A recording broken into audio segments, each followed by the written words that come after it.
He's Bob Pollock from the Penn State Extension. Joins us this morning, as always on a Friday. Talk about lawns and gardens and such.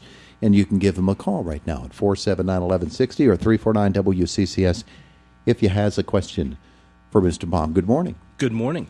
So what's going on in the world of Penn State agriculture? I had somebody on yesterday from Indiana Senior High talk about... I heard that. Did you? Yeah. She actually that was great. Spent a part of her summer learning about Penn State agriculture. Let's talk about that for a second, because the program up there is amazing, and she was talking about various elements of it. I don't think people realize how extensive it is. And I believe that program was specifically set up for teachers. Oh, yeah. So that they could go and get immersed in that and then take that back to their school and share that with their students and find encouragement and excitement about the sciences. Yeah. Well, she certainly did, and has been able to bring that back to Indiana High to talk about with her kids, and that's such a great idea, because I don't think people realize how, like I said, extensively involved Penn State is in the agriculture industry in this state. We sure are. Which is the reason you're here. Yeah, we live it and breathe it every day. All right, so here we are. We're in the middle of October. You need to turn your headset down there a little bit. I barely have it on. Oh, okay. Well, you're in the middle of October. I'll turn it down now. some more. There we go.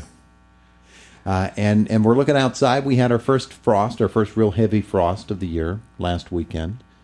Killed off a whole bunch of things, including some insects, right? Probably not. But you don't Maybe think so? a few. Maybe a few. Okay.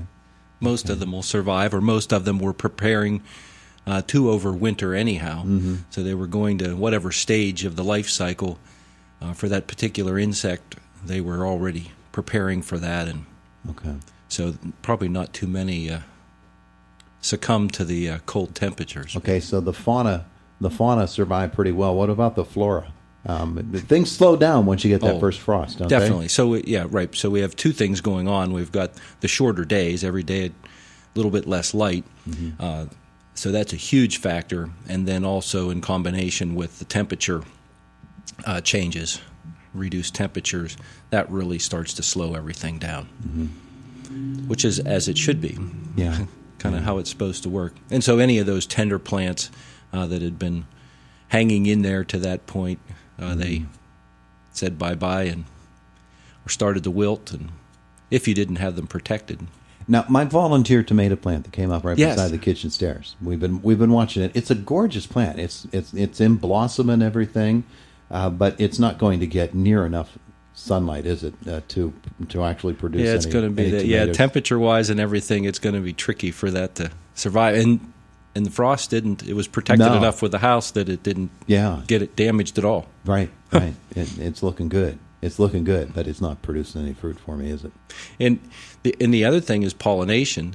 If there's some insects around that can help pollinate that, now you'll get a little bit of that with the air movement and everything, but it does help to have some a little bit of extra effort there. There are bees and butterflies. Yeah, if there's flowers on there, you should at least maybe start to see some fruit starting to develop. Okay.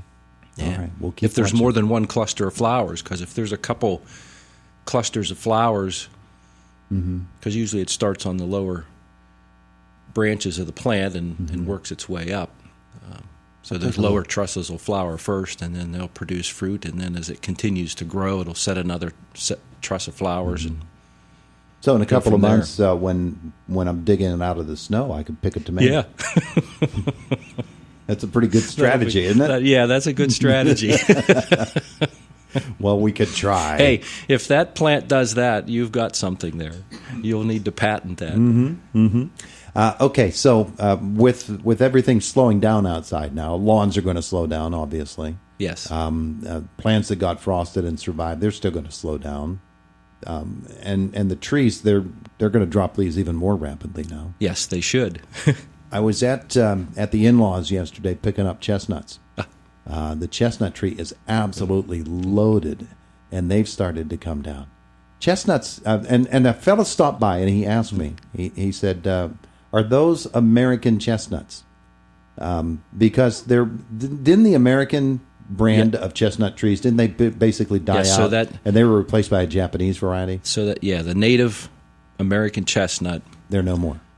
Yes. There was a major disease that went through, and then that pretty much wiped out. And at that time, back at the turn of the century, the late 1800s, that in a lot of woods, about every 3 out of 5 trees, I think that's how it averaged out over the state, was an American chestnut. Wow. So it was a major player at that point and period in time. But then the chestnut blight came in and just wiped them out. Yeah.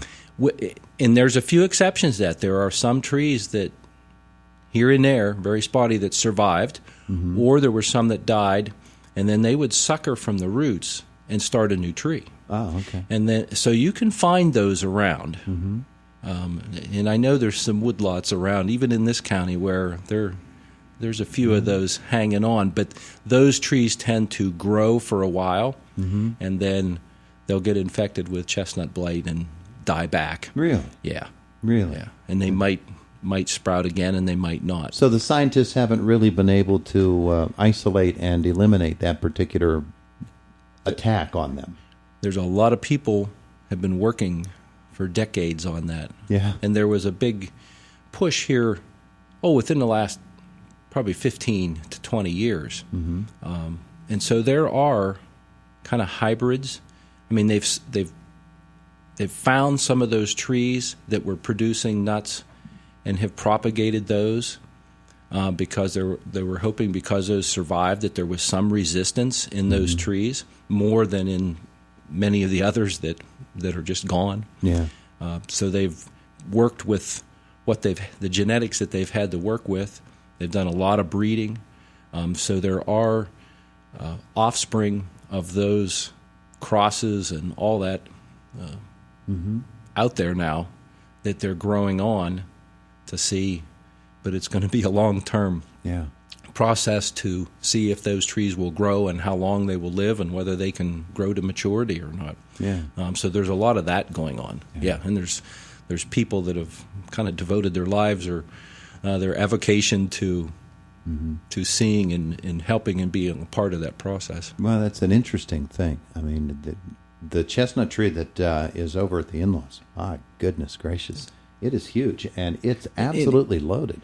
And it's probably a Chinese chestnut. Okay, I said Japanese, but it's Chinese. Yeah, because those will do well here. Those do not. They're not susceptible to chestnut blight. And they're usually a much smaller tree, though. They might get 25, 35 feet tall or so. At maturity. Yeah, you're probably looking at that. But they'll be wider really than they will get tall. Yeah, so that was. They're not nearly the same. I mean, they're not. You can't really harvest timber, from those trees. It's just a whole different. But it's tree. Every but day. Still produces nuts. It's like it's one of those trees that you look at and you say, "This is a really, really nice tree to have for 11 months out of the year." Yeah, they can be. October's not the time to have it because then you got to pick up all those burrs and things. Yeah, they can be a little dirty.